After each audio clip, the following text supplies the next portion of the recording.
Hey guys, welcome to another episode of Everything Business, right? Thank you for joining.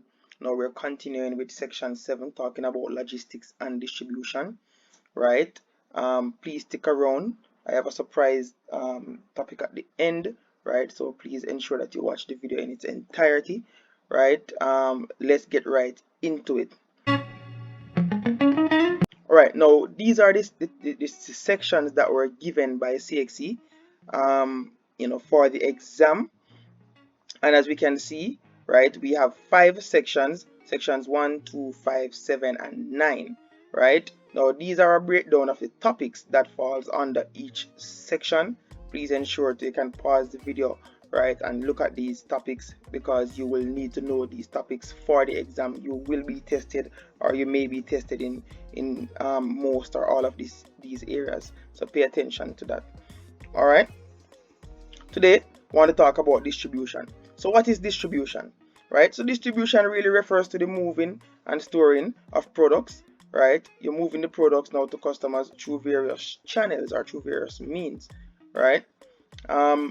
So the distribution channel is also called a distribution chain. It is really the route that is used to physically get the product from the manufacturer to the actual buyer of that product, right? And it is referred to as the distribution channel. And members of the distribution channel are the manufacturer, who is really the person who makes the product. Sometimes they are referred to as the supplier. We have the wholesaler, right, who is responsible for holding the product in large quantities and breaking bulk into smaller quantities for retailers. And then you have the retailers, who are really the group of people who interact directly with consumers, right, and they sell in small quantities. And then you have the consumers, who are the users of the products or the goods. Now this is a pictorial representation of the distribution channel, right, or the distribution chain. So you see we have the producer, the wholesaler, the retailer, the customer. Now who are wholesalers?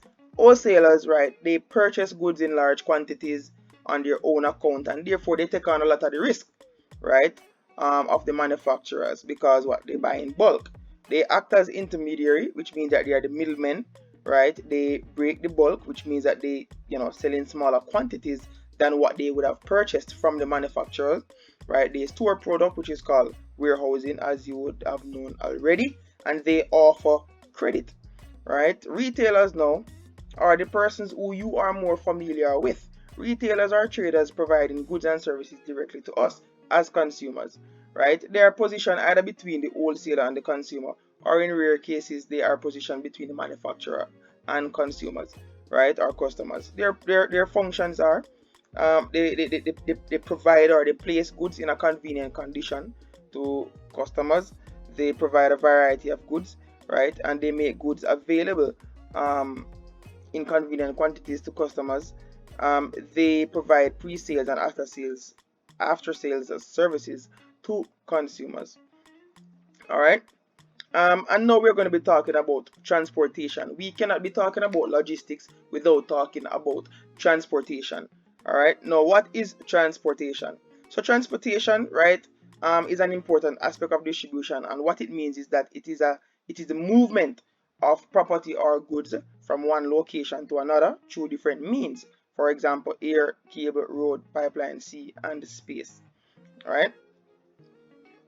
Now, before you even consider using a transportation medium, there are certain factors that you need to consider, right? For example, the nature of the goods, right? What are the goods that you are transporting, right? That will have a bearing on what transportation medium you are going to use.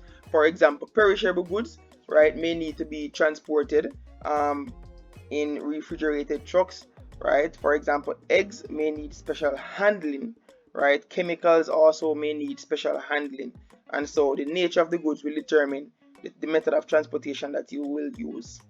All right, continuing.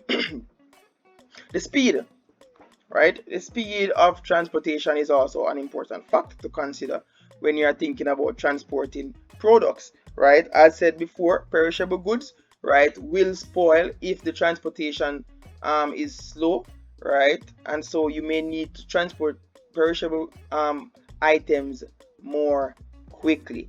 And air transportation is the quickest means of transportation, but it can be the most costly to the firm, right? Also, you need to consider the cost of the item that you are transporting. So firms have to weigh the cost of one mean of transportation against another. Also, you need to consider the size and weight of what you are transporting, right? So the size of the product and its weight are important factors, right? Heavy bulky items such as cement and bauxite can be shipped, while jewelry items such as diamond and other precious stones can be air freighted, right? Now, let's look at some of the methods of transportation. We have road, we have rail, we have sea, and we have air. Now, in some books, right, they will have road and rail. They will categorize it as land, right? But you know, it's depending on the preference. All right. So let's look at some of the advantages and the disadvantages of each of these methods of transportation. So the advantages of road transportation is that it is the only type of transportation that can reach all destinations in a country, right? It is flexible, especially where door-to-door deliveries are concerned, and it is the fastest transportation over short distances below 200 kilometers, right? The disadvantages of road transportation, however, right, is that there is a weight limit, right? So bulky large items most times cannot be transported using road transport. It would be probably more expensive, right? Using road transportation, the goods can be held up by congestion, traffic, and so on, right? Pollution is also a problem, a disadvantage of using road transportation, all right? And for longer distances, right, distances over 200 kilometers, road transport is slower and generally more expensive.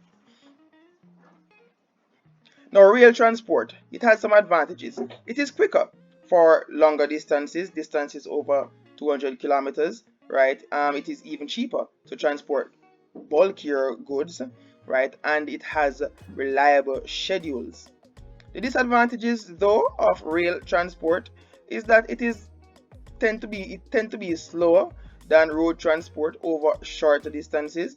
It is less convenient than road transport due to the transfer of cargo and people from one train to another, right? And their timetables are less flexible, so it tends to be inflexible, right?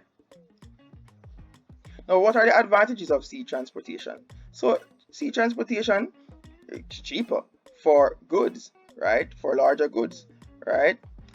Heavy, bulkier goods can be carried easily, right? And specialized cargo such as oil can be transported in specially designed ships. Now, the limitations of sea transport is that it is the slowest form of transportation, right? And then we move on to the fastest type of air transport, right? Type of transportation, which is air transport. It is the quickest form of transportation. It is suitable for light and perishable goods. And the limitations of air transport is that it can be expensive for bulky goods, right? Technical difficulties like bad weather can interfere with the schedule.